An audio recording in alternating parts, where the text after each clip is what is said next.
आज के एपिसोड की शुरुआत में रजनी कहती है कि उसने अपनी पूरी जिंदगी गरीब लोगों के बीच अपनी पहचान बनाने में लगा दी, लेकिन वह इसमें नाकाम रही। रजनी कहती है कि प्रेरणा उससे नफरत करती है क्योंकि उसने अपना सारा समय लोगों का दिल जीतने में लगा दिया, लेकिन फिर भी लोगों के दिलों की जगह नहीं बना पाई। रजनी कहती है कि तुम्हें यहाँ आए हुए 1 साल भी नहीं हुआ और तुमने सबके दिलों में जगह बना ली, ऐसा क्यों? अनुपमा हैरान होती है। रजनी अपने स्कूल के दिनों को याद करती है। वह बताती है कि स्कूल में तुम सबकी फेवरेट होती थी, हम रेस में भागते थे, मैं स्कूल के लिए मेडल लेकर आई, लेकिन सभी टीचर्स का सारा प्यार सिर्फ अनुपमा को ही मिलता था, ऐसा क्यों होता था? रजनी की जलन साफ दिखाई देती है और वह कहती है कि तुम पढ़ाई में भी कमजोर थी, लेकिन फिर भी तुम ज्ञान की देवी थी। अनुपमा यह सब सुनकर कहती है कि एक औरत को दूसरी औरत के सौभाग्य और सुहाग से जलते हुए सुना है, लेकिन किसी की सादगी से जलते हुए पहली बार देख रही हूँ। अनुपमा रजनी से सीधा सवाल करती है कि तुम्हें मुझसे जलन है, लेकिन उन चोल वालों ने तुम्हारा क्या बिगाड़ा है? तुम उनके साथ गलत क्यों कर रही हो? तुम उनके घर क्यों उजाड़ रही हो? अनुपमा रजनी से पूछती है कि इतना सारा पैसा इकट्ठा करके क्या करोगी? वह उसे याद दिलाती है कि दुनिया से कोई भी इंसान कुछ साथ लेकर नहीं जाता। वह कहती है कि सिकंदर जैसा ताकतवर इंसान भी खाली हाथ ही गया था। रजनी तंज कसते हुए अनुपमा से पूछती है कि क्या तुम चाहती हो कि मैं मौत के बारे में सोचकर आज ही अपनी आलीशान जिंदगी छोड़ दूं? भविष्य का सोचकर मैं आज अपनी जिंदगी नर्क क्यों बना लूं? रजनी पूछती है कि क्या तुम्हें मेरे बचपन के बारे में याद नहीं है? मैंने कितनी गरीबी देखी थी, तुम्हें तो पता है। अब जब मेरी किस्मत मुझे ये दौलत और ऐशो आराम दे रही है, तो क्या तुम चाहती हो कि मैं इसे ठोकर मार दूं? अनुपमा हैरान होती है। रजनी साफ कहती है कि मैं ऐसी ही हूँ, मैं अपनी खुशी के लिए जीना चाहती हूँ, मुझे तुम्हारी तरह दूसरों के लिए मरने का कोई शौक नहीं है। अनुपमा पूछती है कि अगर ऐसा है तो अपने शौक के लिए दूसरों के साथ बुरा भी मत करो। रजनी कहती है कि सारी दुनिया ऐसे ही चलती है, बड़ी मछली छोटी मछलियों को खाकर ही बड़ी बनती है। मैं अनुपमा नहीं हूँ और ना ही मुझे तुम्हारे जैसी बनना है। जो मुझे चाहिए वो मुझे हर हाल में चाहिए। अनुपमा हैरान होती है। रजनी कहती है कि मैंने भी दूसरों के लिए बहुत कुछ किया है। मैं करियर छोड़कर घर बैठ गई थी, लेकिन मेरे पति को ये मेरी कमजोरी लगी। रजनी अपना दर्द बयां करती है कि उसका पति उसे हर छोटी बात पर बहुत पीटता था और अत्याचार करता था। रजनी कहती है कि मैं इतनी दुखी हो गई थी कि मैंने अपने पति के मरने की दुआ मांगी। मेरी दुआ कबूल हो गई और वो मर गया, लेकिन मुझे बिल्कुल अफसोस नहीं हुआ। उसकी मौत ने मेरी जिंदगी के नए दरवाजे खोल दिए। अनुपमा हैरान होती है। रजनी कहती है कि मुझे चुनाव का टिकट मिला और सिंपैथी पर जीत गई। अब मुझे इस कुर्सी पर टिकने के लिए जो कुछ भी करना होगा मैं वो करूंगी। अनुपमा स्तब्ध रह जाती है। दूसरी तरफ राही अतीत की बातें याद करके गुस्सा होती है और अनुपमा के हाथों की छाप को मिटाने लगती है। प्रेम राही को रोकता है। राही कहती है कि मम्मी समझती क्यों नहीं है, उन्होंने अब एक और वादा कर दिया।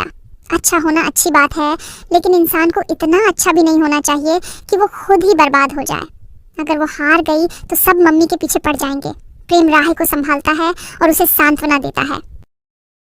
दूसरी तरफ अनुपमा रजनी से कहती है कि तुम्हारे साथ गलत हुआ है, लेकिन इसका बदला तुम उन गरीब चोल वालों से क्यों ले रही हो? तभी रजनी अनुपमा को रोकती है और कहती है कि मुझे भाषण सुनने की आदत नहीं है। मैं पैसे के लिए किसी भी हद तक जा सकती हूँ। तुम मेरे रास्ते में मत आओ। मेरे पास एनओसी है, इसलिए पूर्वी छाया चोल टूट कर ही रहेगा। अनुपमा हैरान होती है। रजनी कहती है कि तुम मेरी दोस्त हो, इसलिए तुम्हारे लिए एक ऑफर है। चोल वालों को छोड़कर मेरा साथ दो। तुम्हारा बेटा निठल्ला है और तुम्हारे पोते का बिजनेस भी पता नहीं कब तक चलेगा। तुम पूरे परिवार की जगत माता हो, इसलिए अपने परिवार के भविष्य के लिए मेरा हाथ थाम लो। अनुपमा रजनी को साफ मना कर देती है। रजनी अनुपमा को कांच दिखाती है और कहती है कि खुद को देखो और खुद के बारे सोचो। तुम्हें करोड़ों रुपए मिलेंगे, उनसे आराम से जिंदगी जीना। इन चोल वालों के चक्कर में क्यों फंस रही हो? तभी अनुपमा कांच फेंक देती है और गुस्से में कहती है कि वो चोल वाले मेरा परिवार है। जो हवा में ज्यादा उड़ता है वो बहुत जल्द नीचे भी गिरता है। तुम भी गिरोगी। मैंने आज वादा किया है कि मेरे रहते कोई भी उस चोल को नहीं तोड़ सकता, इसलिए तुम अपनी गलती सुधार लो, वरना मुझे भी नहीं पता कि मैं क्या करूंगी। रजनी अनुपमा को हाथ छोड़ने के लिए कहती है। अनुपमा कहती है कि तुम्हें चोल वालों से माफी मांगनी होगी। रजनी सिक्योरिटी को बुलाने लग जाती है। अनुपमा उसे खींचने लगती है।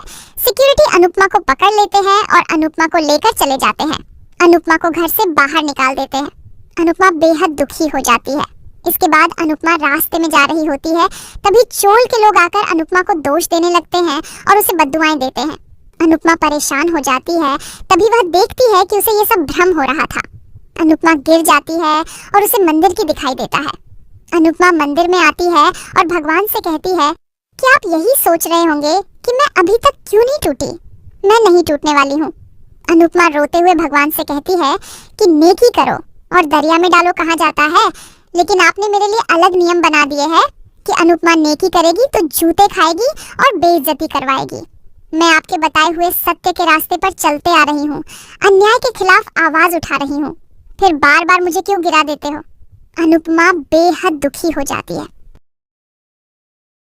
अनुपमा कहती है कि चोल वाले मुझे धोखेबाज कह रहे हैं, लेकिन उन चोल वालों के साथ गलत मत होने दीजिए, रजनी को रोक लीजिए।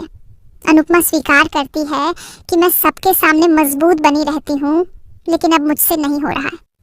अनुपमा दुखी होकर टूट जाती है और भगवान से कहती है कि चोल वालों के साथ बुरा मत होने दीजिए। तभी वहां पराग आता है। अनुपमा पराग से कहती है कि रजनी का घर आगे है।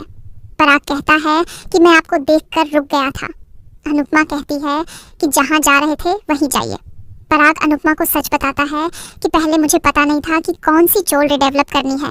रजनी ने मुझे बताया कि आप चोल वालों मना रही हो, लेकिन मुझे यह पता नहीं था कि रजनी ने आपको धोखे में रखा है और पेपर्स बदल दिए हैं। अनुपमा कहती है कि इसका मतलब आप भी मानते हो कि रजनी ने मुझे धोखा दिया है। पराग को रजनी की बातें याद आती है और वह असमंजस में पड़ जाता है। इसी के साथ एपिसोड खत्म हो जाता है।